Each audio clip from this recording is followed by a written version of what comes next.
Ақылды түлкі мен ақымақ қасқыр ертегісі.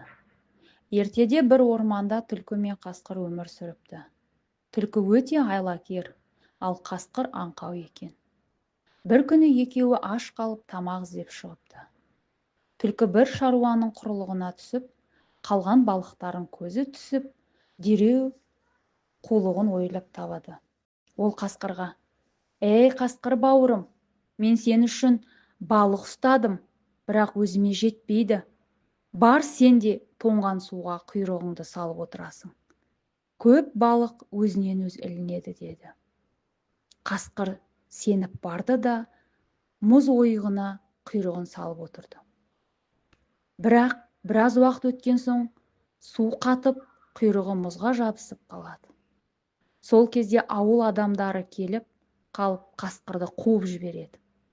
Ал қасқыр әрең қашып құтылады, бірақ құйрығы су ішінде қалып қояды. Содан бері қасқырлар құйрықсыз болыпты. Ал түлкі болса айласының арқасында аман есен жүре береді екен.